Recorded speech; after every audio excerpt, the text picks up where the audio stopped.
You are putting notes into a machine, thinking that it's an ATM and it will give you back money anytime.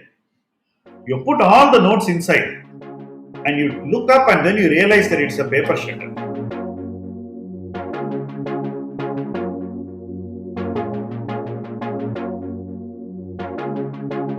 Hey everyone, welcome to a brand new edition of ContraMinds. In today's episode, we are in conversation with Shyam Sekhar. Shyam Sekhar is the founder and ideator of ithought Financial Consulting LLP. He is an active and renowned value investor with over 30 years of experience in the financial markets. His focus as an investor has been on identifying investment opportunities in emerging companies through a sound research-driven process. In this episode, Shyam talks to us about his investment process, managing finances as an entrepreneur, and thinking about capital and funding from first principles. Here is our conversation with Shyam Sekhar. Hi Shyam, thanks very much for giving us time and talking to us on this podcast. My pleasure, Swami. One of the most important things that I found interesting about what you do today is really a contra view that you have about investments, about portfolios, about the way you go about investing. And you're also an angel investor. You look at startups, you look at how startups get funded, how entrepreneurs need to really look at capital. And you have really different views about how normally this gets done in this era and probably how it has to be done from first principles, right? In your opinion, if I were an entrepreneur and if I actually were doing a startup, how should I understand the word capital? Capital is something that bridges an idea to a proof of concept. That's the first bridge. Okay. Typically, entrepreneurs come with ideas. So, entrepreneurs know that they want to do something. They're very clear that they want to do this. But for them to do what they want to do and to prove the idea, what we call as a proof of concept, they need capital first. So capital for an entrepreneur at the starting point is money that will help him prove that his idea is good, it is scalable, and it can be taken to a next level. So beyond that, at the starting point, an entrepreneur need not unduly worry about capital. That's the first point. Because if you are right, then there are going to be believers in your idea. If you are wrong, you will probably move to the next idea. And we also have many entrepreneurs who have tried ideas which did not do well, and then they went on to do more ideas which went on to become hugely successful. Great. When you look at this whole startup ecosystem, that's actually got a lot of hype nowadays. Normally, it is said that equity capital is the most expensive, and you don't give away so much of equity capital at the start. But that does not seem to be the general philosophy nowadays, right? So they just go out and say, okay, let me raise as much capital at whether it's an early stage or whether you are at a seed stage. So how is the thinking on equity capital changed over maybe your generation to this Gen Z or millennial generation? Firstly, in the earlier avatars, equity capital, once diluted, could not be reset. That is the first point. Today, entrepreneurs bring value to companies, which is something which will evolve. It's not set at the dilution stage. It can always be changed subsequently as well. But the dilution of equity as a concept has always been a problem area. Whether it was in a different era or in the present era, it is always difficult. Earlier, we used to see people overdo the dilution. If I look at companies which started 9, 10 years back, I see that the dilution is excessive. You will have a financial investor straight away owning some 30% today, even after multiple dilutions, which is, in my view, not reasonable, especially if you're just given one time money, right? But today, it's the other extreme. You're seeing very low dilution, as a result of which a lot of money has already gone into a business and the outcome is not significant. So, in the earlier era, where there has been higher dilution of the founders, we are seeing cases where the outcomes are better. And in a later era or in more recent times where there is lesser dilution for more capital going in, the outcomes are really not so great. So the difference really is that earlier it was an excess on one extreme, and today it's probably an excess on the other extreme. Ideally, there should be a middle ground or somewhere closer to the middle ground, which will make this whole process of diluting capital of a founder, giving them growth capital, and then seeing outcomes more meaningful and productive. Also, one more thing is that uh, dilution must be more critically aligned to outcomes. I think that would be a better way to manage this, because if somebody has shown the outcome or he has exceeded what he has sought to create, then the dilution should be fair to the person who has performed. And if somebody has given more capital than he ought to have, and if the performance is lagging, then he needs to be penalized, or the capital should be adequately priced, appropriately priced. So this balance has to happen. Okay. So clearly, there are multiple ways in which today you can raise capital, right? So today you have warrants, you have convertible debt, you have equity financing. So if I'm a company at a very, very early stage, uh, how should I look at my capital requirements, and what are the best forms of early stage capital fundraise? What would you think is fair for a early stage startup enterprise? I think that would entirely depend on the gestation of the idea, the structure of the business. What is the financial structure of the business? Assume that you are in a business where you don't have too much requirement of working capital. For example, your customers give you an advance, you deliver a product or a service over a period of time, then you could well be funded by the working capital itself, right? So you have to understand the structure of the business. You also have to explore whether the business you are going to do can be done differently from conventional ways. See, there are businesses where you deliver a service and then you collect the money at the end of delivery of the service. Let's say you are giving a 1 year service to somebody. Today you have digital payments. Can you change the terms of contract where they always just give you 1 month payment in advance? Okay. As you deliver, they pay almost. Okay. So if the structure of the business can be changed, let us say you incentivize the person. It's like newspapers collect 3 year subscription in advance. It's capital, right? Similarly, digital media can also do it. It's capital, right? So for every business, there will be an alternate way which we have not explored, which can become a source of capital. So if we can change the way we do business, that itself can also change the way we structure our capital.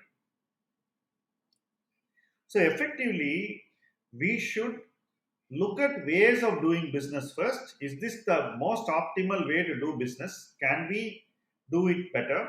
And once we are arrived at the most optimal way to do the business we want to do, then we estimate how much capital we require. Then we understand whether we will be needing that capital permanently. That is the next question. Suppose I am going to do a business where in 3 years I will scale myself so much that after that cash flows will be sufficient to run my business and my business will give cash back to me. Then should I go for excess dilution of equity, or should I have some optionally convertible equity with a reasonable horizon where I give the investor cover of debt and then decide whether it should become equity or be returned. So all this structuring should be done keeping in mind the nature of the business, my expectations of when the business will become self-sufficient, and whether I really require permanent capital. I think once we understand these things, then we decide what is the best financial structure for the company. Brilliant, brilliant. Blindly raising money because it's available may not be a smart thing, because somebody who understands your business better than you may actually overpay in the near term to take a higher stake. And you will realize this after 3 4 years. And there is no comeback after that. In a number of businesses which don't require capital after they stabilize in 2 3 years, you see that the damage of dilution is done at the early stage itself. Is there a new way to do the same old business? Because that is also something that has created a lot of opportunities for many startups. And then you figure out. Okay.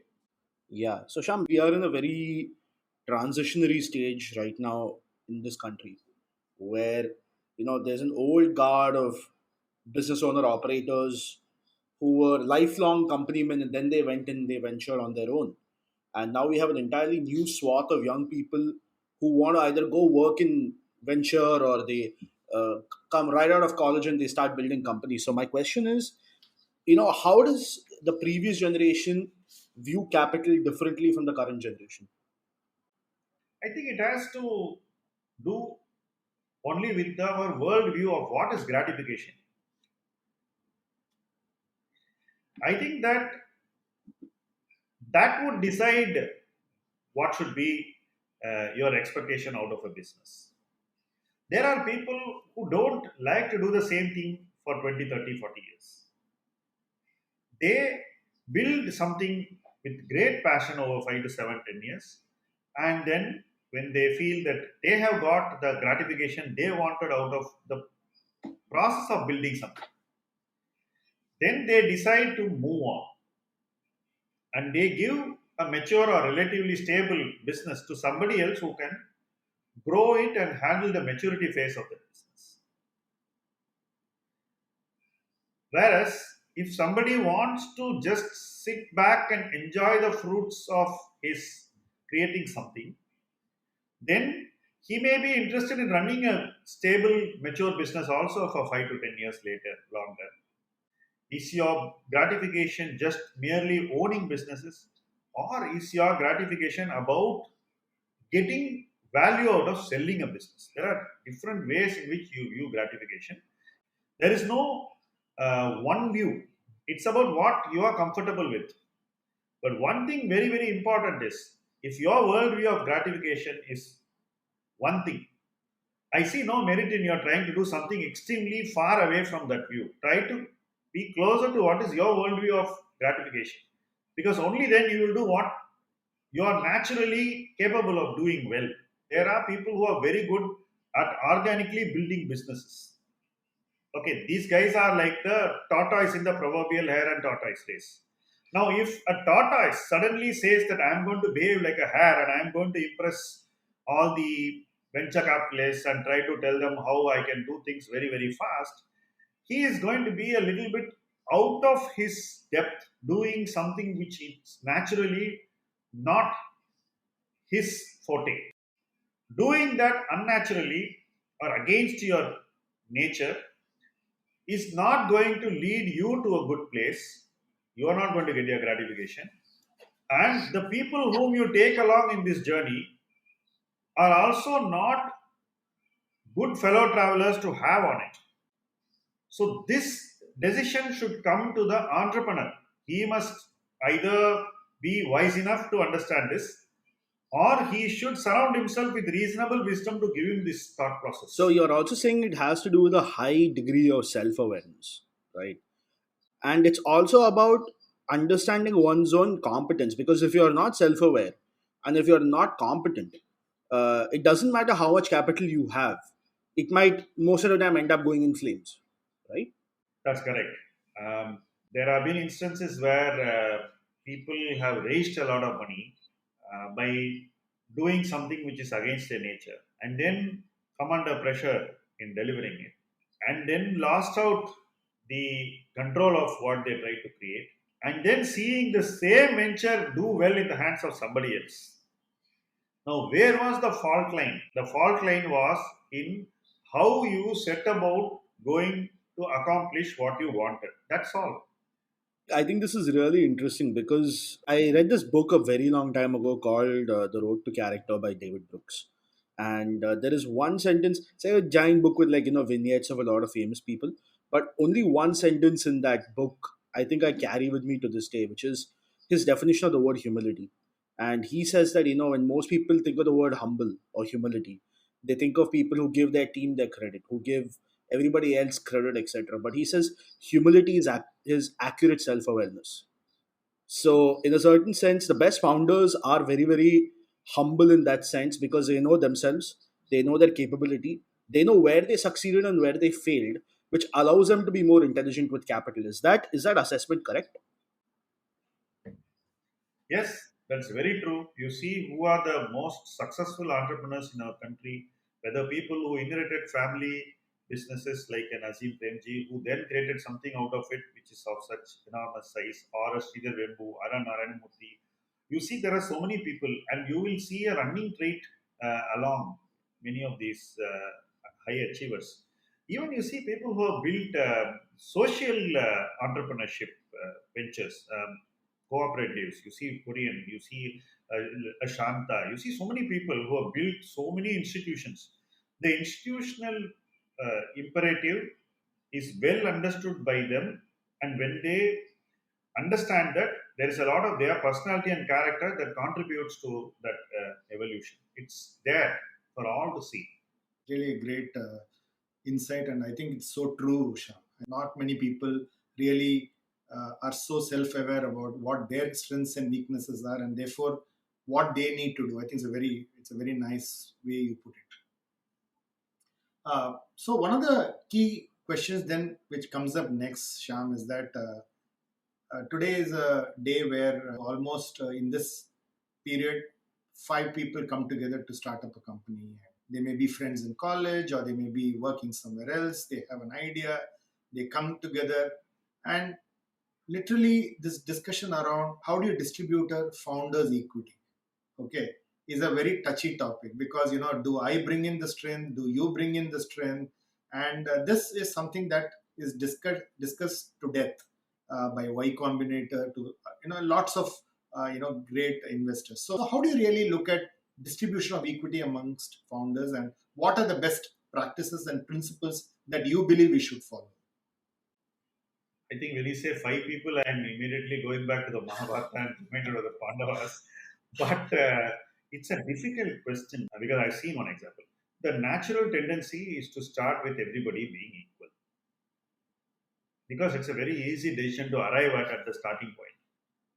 But that decision may not stand the test of time because over time you start realizing that a few people are more important to the organization, or a few people are not as important as others. So then what happens is the motivation levels of those who are more important tends to be less than the others, or tends to be less than what it ought to be. This is like equally true of family businesses where there are multiple stakeholders. And my lesson comes from there because I have operated in that environment as well. I think that this is a very, very difficult area. There are no simple solutions to this because when you start a venture, I think that to have a fair conversation about who is going to bring what and who should be given a better position in the venture is not easy, but we need to find that answer. Basically, I think that setting it correctly in the beginning is very, very critical. Taking this idealist approach of all five are equal is not going to work. Okay. I think that you should have a separate pool from which the contributors will be rewarded subsequently, and there should be well established metrics of how these rewards are going to happen instead of simply taking all five are equal approach. At the same time, I think that we should not make it too lopsided either. So I think that having an approach to evaluate this fairly and get it accepted by everybody is critical to organizations where there are multiple founders.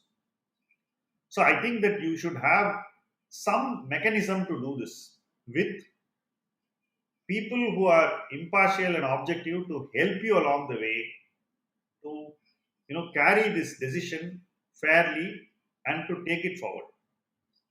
We should not get stuck after making a decision. That's very, very critical. We should have a mechanism to not only start the process but also to run the process of uh, stake distribution among founders until it reaches a steady state, and to ensure that you reach that steady state with a feeling of fairness. That is very important. Only then they will stay together. Otherwise, we are going to see things dissipate or move away from each other. Sham, I'm just going through your Twitter profile, and I think it's a cornucopia of a lot of exciting and interesting things. I think you put something out on the 1st of May about Warren Buffett, and you were basically saying to experience his style and learn from an investor, few ground rules apply. Don't clone blindly, don't quote him obsessively, avoid comparison, never virtue sell yourself using him, understand him but don't oversimplify him.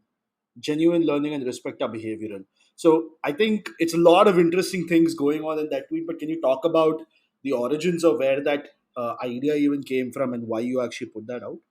See, for anybody who is coming into the investment world, it's a natural fascination to see people who have done 7 decades and are still able to maintain relevance.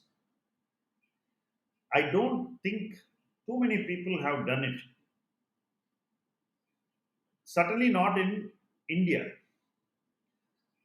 Strangely, the longevity of our investors is not as good as the longevity of the great American investors. Maybe, hopefully, some people are going to live long and do that 7 decade thing. When you have such a long track record and history and a body of work, adulation is bound to follow. Everybody would want to be like you. But like in entrepreneurship, in the investment world also, no one person can be like the other. For example, Warren Buffett is not like his mentor Benjamin Graham. And despite him having numerous disciples and numerous people who claim to be Ekalaivas, there is a problem in how we are going to learn from him and how we are going to learn with him. Ekalaiva never used Dronacharya to improve his image in society or to get some other objective. For him, learning was the primary pursuit. In investing, also, I think that we must learn a little bit from Ekalaiva. How much are we going to be able to do it in our work? And what we do should be more from the learning than just doing what he has done. That is not learning. So you're saying have heroes but don't mimic them blindly. Yes, because individuality is what is going to keep you going, because your heroes will be gone one day. After that, what are you going to do? It's like, there are Indian gurus who live. As long as they live, the place they live is buzzing. People go and visit them every year or whatever function.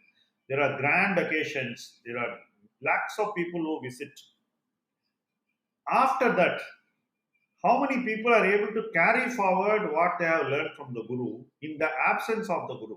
So, if at all you are deeply reverential of guru, I think that your engagement with that person itself should transcend tokenism. It should have more meaningful impact in what you are taking away, what you are carrying into yourself, and whatever little you are practicing. I don't see uh, people who are continuously posturing, practicing enough. So I think that that difference is very, very critical for everybody. It's very critical. That's that says more about how you are treating a guru first, somebody whom you claim as your Yeah, teacher. yeah, no, that's totally true, and very it resonates with me because you see a lot of these people who wake up in the morning and put out like a Warren Buffett quote in the morning, and I'm like, why are you all doing this on Twitter? I think um, recognition comes to people who position their own self in society. When you have less to position about yourself, it's a very easy option to position yourself as somebody's associate. It's very Yeah, easy, not even yeah, associate, yeah, affiliate. that's true. And this is a great segue to the second tweet which I wanted to talk to you about, which is the more you sensationalize your investing, the more ordinary your investing would look. Something simply won't happen by trying too hard. It's crystal clear, very, very concise and very precise and accurate, but some context will provide greater clarity to our listeners. So, can you just talk a little bit about that one? So, what do investors like us bring to the table first? We bring capital, we bring conviction, but we don't bring delivery. Delivery is outside our domain of competence. Investors deliver nothing. The delivery is in the hands of people who are entrepreneurial. They don't hype how much they can deliver. The best guys never overpromise. They always believe in promising modestly and delivering more than what they promised. Now, as an investor, if I am going to give just my capital to a company and then go to town trying to virtue sell the company, then I have no control over what the company is going to deliver. So, what am I trying to sensationalize? I am trying to sensationalize my involvement in the company, and I am trying to make more people become affected by that sensationalism and participate in it effectively. Without contributing to the success of the business, I am over promising on behalf of the company. This is what I mean in that quote. I have zero competence to do it, actually. And it's clearly sitting in the middle of being irresponsible. No, it's totally irresponsible. So what happens is if something goes right, because the entrepreneur is a super guy who has delivered even beyond what I thought he would deliver, then I take credit. But if he doesn't deliver, right, then the blame becomes mine.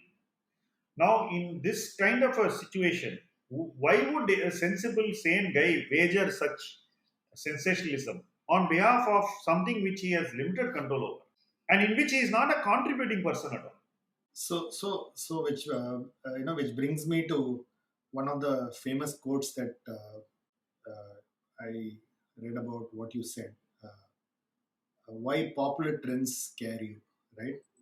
So Yes. why this popular trends, why does it scare you, and what does it do to investing? What does it do to entrepreneurs? What does it do to business ideas?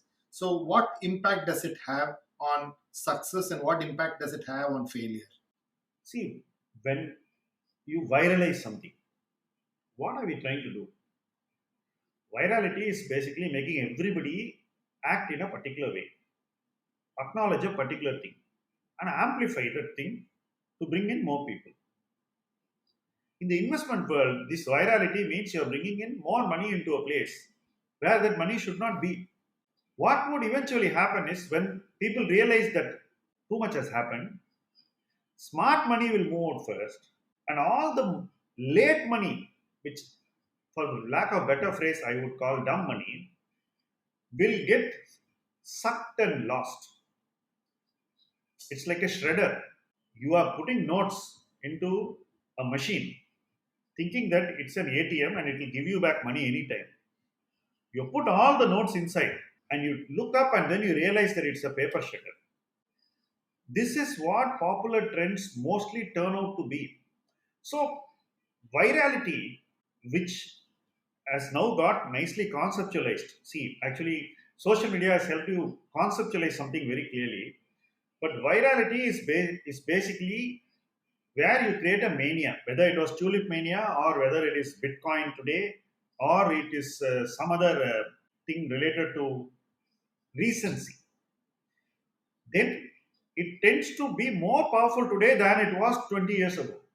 And it will become even more powerful going forward, which means that if you are seeing a popular trend and if you are seeing it mature, you must be very scared.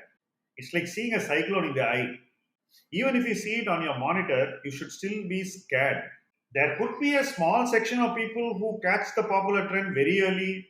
They will be successful because they will leave before the party ends. They will leave before things get ugly. But remember that most people come late and stay on when things become too hot to handle. That is why popular trends tend to scare me because I have seen the popular trend kill lakhs of investors financially. And tomorrow it may kill crores of investors because as more and more Indians become financially active and participative, then the popular trends are going to become even bigger and they'll probably cause more damage than in the past. And just to follow up on that, can you tie this with understanding your own circle of competence and also understanding what are some biases you need to avoid to making these bad decisions? So, if you were, like you said, there's an entire new generation of people who are going to come in and start investing and thinking about their money differently, right? But there are some time tested ideas, some time tested mental models that they will have to learn the hard way. They either know it before and they believe in it so deeply that they avoid making mistakes, or they make those mistakes and learn the hard way that I should only understand what is within my circle of competence, or I should not have any hindsight bias, I should not have any availability bias, or anything like that, right? So can you talk a little bit about what are some mental models that they need to consider when they are going and making these sort of investment decisions early on in their careers? See, the first thing that an investor must be clear about is what is his own circle of competence. What is he really good at? What is his pain bearing capacity? That's the second point. The third point is how much time does he have? A person who is, let's say, in his early 40s, who has to send his kids to study in 2 years, cannot take all his money and put it in the equity market today. He needs to keep that money away. So you have to see your circumstances, what you are saving and investing for, what kind of risk appetite you have, what's the nature of your regular income. Is it something you're going to have for the next 20 years, or you're a cricketer who's playing IPL and making crores of rupees, or somebody in a similar vocation which has a shorter cycle but a very impactful cycle. So understand yourself, and based on your understanding of who you are, what are you good at? What is giving you your capital? How long will you be able to get that capital? What are you using that capital for? What is that capital being purposed for? How much time do you have with the capital? When do you need that money for your purposes? Then you decide what is your investment path. You cannot see what somebody who doesn't need money at all is doing and try to emulate it. Most of India's super rich investors are in it like it's a sport. Now, somebody who is running towards life goals and who has so much to do should not be blindly copying somebody who has no purpose. So, your model is something which is unique to you. Your mental model should form based on all these aspects. It's completely personality centric. And even the risk you take must align with who you are. There are a lot of people who go in flights and then they have these They jump and another guy will open a parachute and he'll bring you down and land you. Even to do that, you need personality. Now, I know I don't have it. So just accept it and do something else. There are people who have this personality to do the jumping, but their life situation doesn't allow that. So in the investment world also, understand your personality and do things. ContraMinds is a podcast dedicated to decoding people, minds, strategy, and culture. We interview and learn from high performers so that you can apply these lessons on your journey to becoming the knowledge worker athlete you were meant to be. The ContraMinds podcast is available on all leading podcast players, and if you're interested in revisiting past episodes or taking a look at our show notes from this episode, please visit us at www.contraminds.com/blog. And now, back to the show. So Sham, this brings me to a very interesting concept that is happening now in India, which is when you really do these startups, young companies, there is a friends and families round, there is a crowdfunding round, okay, and is that not something that what you are telling is so relevant because you tend to get these kind of things saying that okay, why don't you participate in a friends and families around? Why don't you participate in a crowdfunding model? When you actually don't have the right purpose and objective, you then tend to actually, what is your pain bearing, you say, right? So then suddenly you're shocked, and this just kind of affects you, and it pretty much also affects you when even when you are a promoter and an entrepreneur, not knowing what risks you are taking, right? So you must have seen these situations both as a angel investor, both as a portfolio manager. And is that not true? And is that not something which people should avoid? See, I think you have to understand the nature of the business very, very clearly before you get into something. Businesses can run out of capital very fast, especially in the high burn entrepreneurial era that we live in. Cash can burn so fast, and the rate of replenishment is never going to match the rate of burn. So, middle class savers, people who are saving and investing for clear purposes, should avoid it. There is no doubt in that. And there should be investment vehicles that should be created for people to participate in them. Today, you have the AIF as a model, but it clearly knows that somebody who has 1 crore is the base level participant. I don't think this dinner party conversation should lead to private equity investments or venture capital or family and friends. You should be behind your friend, but you should ask yourself whether you have this appetite, you should have the spine to take a loss, should have the stomach for a loss. Right? I have always said this even to my friends that sometimes I may be out of depth with an investment. Don't follow me because I may make a mistake and I may walk out of it. And every 5-10 years there will be something which will happen. However hard you try, some things will go out of hand. Fear of missing out, which we call as FOMO, is very high when five people put, the sixth fellow has to put his hand in. Whereas his situation would not allow that. He would have kept money for his daughter's college and he will take that and put it in private equity from which you can never get. It's like Samudra Manthan. You don't know when it will come out. So, but people put money there thinking that no, whenever I can dip and take the money. It doesn't work that way. So, on a parallel track, Sham, I want to ask you a very basic question which I don't think is even taught in our schools, which is there are many things which are not taught in our schools, but from the tone of the conversation and and the types of ideas we are tackling, my question would be: what is the difference between money and wealth? See, money is something you need.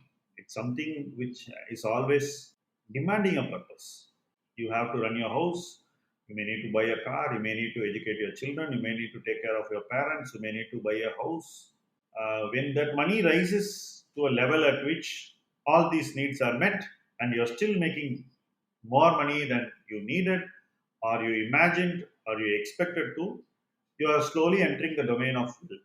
The challenge before every purpose is that when the purpose is fulfilled, what do you do next? So I think that money also has that challenge, and when it increases and it becomes wealth and more wealth, and then above what you expected to generate, you need to keep on purposing it. As long as money is just meeting purposes, which is the majority of our Indian households, they don't have a problem. It's only people for whom it becomes too much that this problem of finding purpose begins. I see a lot of super wealthy people think that they will purpose it later. I mean, when you enter your 60s or 70s, you can't postpone it. Everybody, as I said, is not lucky enough to be Buffett or Munger to sit at 93 and 98 and still be, having the luxury of time. So this purposing should be constant, in my opinion. Indians should constantly purpose well, whether it's for your children, whether it's for charity, whether it is for investment, whether it is for asset classes. Money, when it becomes wealth, tends to be handled in a much better way. And when it becomes more and more, that handling demonstrates the required maturity. Otherwise, it's going to be wealth again becoming money. That should not happen. Sham, the current trend is let me raise money for my business because money is available versus my business really needs money. We seem to be seeing more of the first trend. How does it affect businesses? And therefore, how should I look at it from enough cash in my bank versus what cash my business needs? How do you really balance this and what mistakes are people making today? I think that when people raise money which they don't need, I've seen one universal trait. It tends to get squandered. The second point is that when you raise too much money at that point, you think that you are diluting less, but you are taking away the right to dilute in future. If you dilute at a valuation which is unreasonable, people will hesitate to again give you capital even when the valuation becomes more reasoned, because they see that you have not handled the capital well. So there is a problem you are setting yourself up for. So it's very important that when you raise money which you really need and money on which you are reasonably sure of delivery. Yes, you have the option of raising some more money. You can raise a little more than what you require if you want a slightly longer runway. The risk of capital going into unproductive areas and leading to destruction of capital is very high, and this has happened time and again. Whenever I have seen companies which are in the listed space raise money when capital is easily available, whether it was the 94 GDR rush or even the current VC driven raising of huge sums of money by the unicorns, I am seeing that after raising so many millions of dollars, within 12 months, the company is again coming and trying to raise venture debt because it is not able to raise equity at the same valuation it has raised last time. And it's still hungry for capital because that capital has been misallocated. We are seeing that happen in multiple Indian unicorns today. Now, this is a road to destruction, clearly. How you raise money is not just about that one raise, it sets the context and trajectory for the future of your entrepreneurial journey itself and the future of your enterprise. Whenever you raise money, remember that you should always maintain that optionality to raise another round, and you should be reasonable enough to be accepted by investors at that time. If you do unreasonable things, you are not going to get acceptability. In fact, people may actually not reach out to you at all. So, in the sense, you will isolate yourself, and that is a risk which one should never run in his entrepreneurial life. Things may go right, wrong, but people should be again willing to come and give you their trust and capital. Don't act as if this is the last time.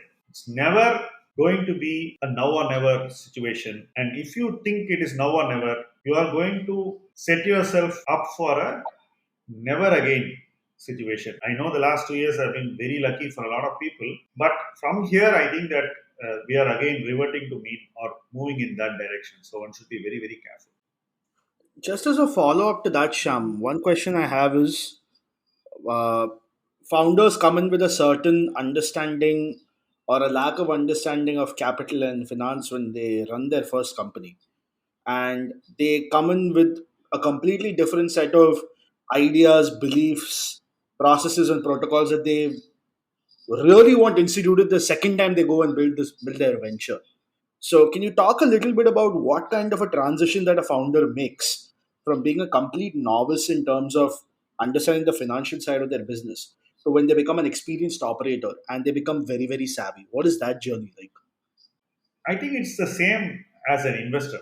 Like you make an early investment, your early investments teach you what not to do. There are clear takeaways and lessons. So an entrepreneur has far more lessons than an investor actually, because he would have made mistakes on multiple fronts and he would have faced situations which he never anticipated. He will take all these learnings into his next innings, and it's quite natural that he will not go to places where he will meet the same problems again. Like an investor matures with every cycle of investing, an entrepreneur will mature with every entrepreneurial innings. It's good, it's healthy. In fact, every entrepreneur who has sold a business or done something and moved on to the next thing, whether the first thing was successful or failure, it doesn't matter. When you move to the next one, I think it's very important to take your learnings into that initiative. I have seen entrepreneurs who have sold SMEs or stopped doing a business and move on to another business in which they have done better in the next business, and then to the third business. None of the businesses failed. Huh? They feel that one business has run its shelf life and from now it's going to become commoditized. So I'll move on from this to another innings, do that well till it becomes commoditized, and then move to the third one, right?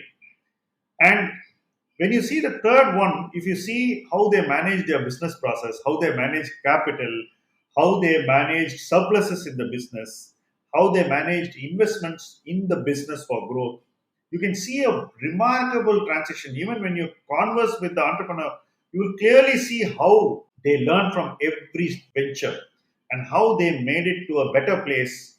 And whether the venture failed or succeeded, the learnings kept them going to a better place all the time. I think that's very, very critical. That's the true blue spirit of entrepreneurship. Brilliant.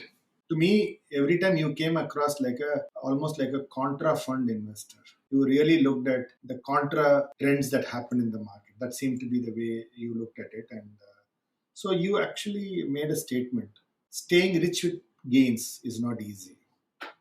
Okay. So especially when an entrepreneur exits with his capital, he gets a lot of money. Managing the gains is not easy. So typically, what mistakes happen and what should they avoid?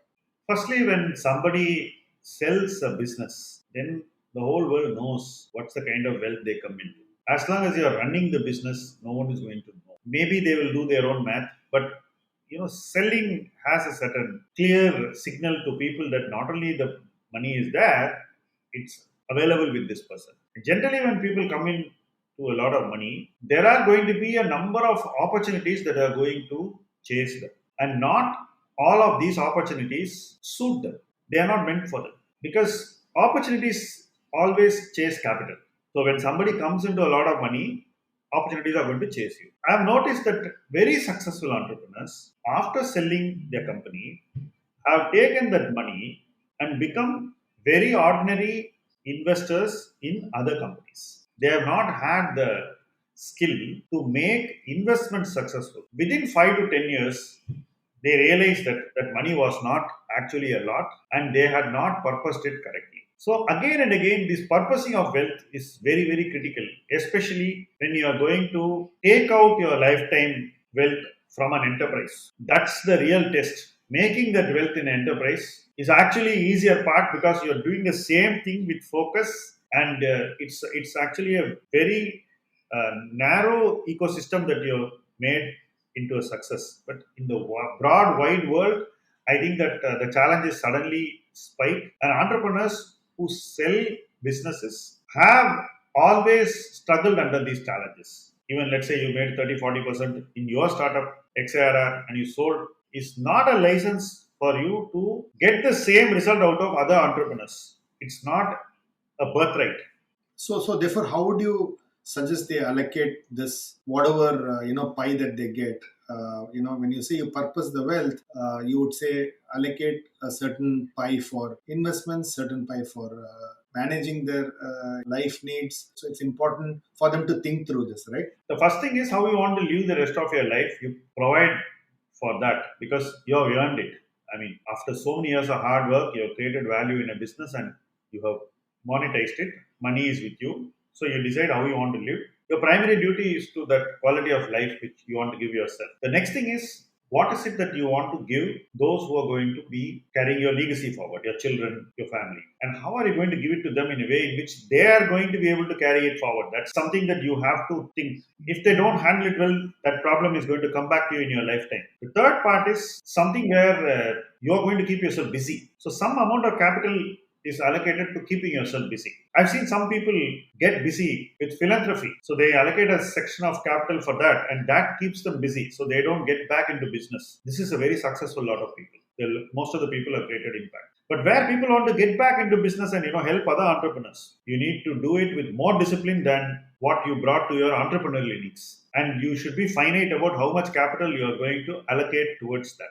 Brilliant, brilliant, Shyam. Shyam, I'm going to slightly move into some of your personal life skills that we read about, and in your early stages of your working life, where you went and built a company. You said you are an independent thinker with values and beliefs. What are the learnings that you got out of that? There are two areas from where I learned. The first is I come from business family, which comes from the legacy era of licensing and stuff like that. So the thought process of the previous generations are oriented towards an era of scarcity and how you thrive in that era. Then I started working alongside people who wanted to get rich quick in the investment world. I have seen that other side also. In both cases, I felt that the compromises which you need to do did not suit my personality. And I was convinced by somebody who mentored me without actually telling me that if you do what suits you, you are comfortable doing that for a very long time. And you will be able to find some niches where you are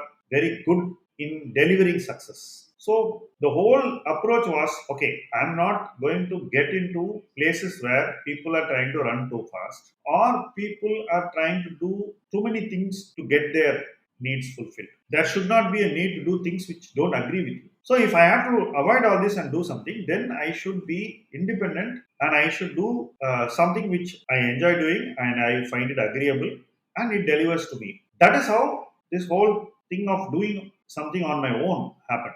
Otherwise, I would have always been clipped on to some other person or some other company or entity or stuff like that. And after I had done it for a reasonable period of time for myself, I got offers from people whom I know very well socially to do it for them. And after I had done it reasonably well for a long time, then I thought that what is the purpose of whatever I have learned if I cannot institutionalize it? And that is how this whole transition has happened. There's no grand strategy. It's just doing what suits you, and as you get more opportunity, trying to do even more of it. So it's just organic and it has grown over time because there are no pressures and there are no conditions. And you operate in a way in which you are able to comfortably do it. Great, great, Shyam. Coming to a couple of laser focused questions that we thought we would get some interesting insights from you. So, the first question, Shyam, is what does the word successful mean to you? I think it's, I don't have any definitions of success in my mind. As long as you are doing what you enjoy doing and you can do it for a very long time to come, some meaningful contribution to others also, then you are using your success responsibly. Beyond that, I don't have any grand definitions. I love that answer, Sham. Really, it's a great answer. What are some of the books that have influenced you the most over the course of your life and career? I really liked the books written by Philip Fisher, the books written by Max Gunther. One of it is Zurich Axioms. I've liked Poor Charlie's Almanac, which has all the wisdom of Charlie Munger. Mostly, I take little things from where I read, and that stays in my mind for a long time. I don't take any one book or person into a place where I eulogize it, but even a newspaper column by a particular op-ed writer, I really like something, I carry it for a long time. Shyam, what are the three, four things that you would recommend to an 18-year-old who's studying at a university today? Ask yourself if you are entrepreneurial. If you are, don't miss out on being entrepreneurial. That's the first thing. If you are not the entrepreneurial kind, do what suits your temperament. Choose and align yourself correctly and early. so that you don't spend too much time in discovering who you are, and by virtue of that miss out on opportunities. I think that the time available for this is not very high, and you should be very, very careful about your time. Sham, my next question is if you could invite four guests for a dream dinner, who would they be and why? I haven't thought about it. I will probably think of the four people who have made a deep impact on me in my life, and hopefully, if they are around, I will call them. They would be more like my teachers or people who have taught me a lot of things. I would definitely want the dinner with people who have shaped me up at a time when I was a nobody. Sham, what's the best piece of advice anyone has ever given you? The best advice I would say, because the stock market is a place of very speedy gratification. The best piece of advice was my mentor telling me that you stay away from people who want to run too fast. Don't worry about how others are pacing their work, whether it's business or investing. So you set your own pace. I think that's the best advice which I got when I did not even know what I was going to do. Because after you finish your studies, there is this phase of uncertainty. So at that point, I think that we were able to set that correctly. Sham, what is something that you believe in that nobody else agrees with you on? You don't need to be like another person. Everybody wants to be somebody else, and you're never going to become that person. But most people tend to always want to be like somebody else. As a sidebar, I would say that is probably the best answer I've heard to this question, because anybody who knows the origins of this question knows this is the correct answer to that question. That's all I would say. So, Sham, my final question to you is: if you were to think of a guest who you would like to see in this podcast, who would that be, and why? I think I would like you to interview the chairman of Amul, Mr. Sodhi, who is now creating a next generation social venture which is going to take India to the next level. Thanks a lot, Sham. This was one of the most, I would say, authentic interviews that we've had, and some of the points you made were in your face kind of advice and in your face kind of inputs. It was extremely interesting, impactful, and thanks for your time. And we thoroughly enjoyed talking to you. My pleasure, Swami. Thanks for listening to this episode. For selected links and detailed show notes, visit www.contraminds.com/blog. Follow ContraMinds on social media and let us know who you would like to see next on the podcast. If you're listening to ContraMinds on Apple Podcasts, do share your comments and give us a rating. We're keen to know what you're thinking. ContraMinds is also on YouTube. If you're listening to the podcast on YouTube, hit the subscribe button and stay up to date on all our releases. Thanks for listening and stay safe.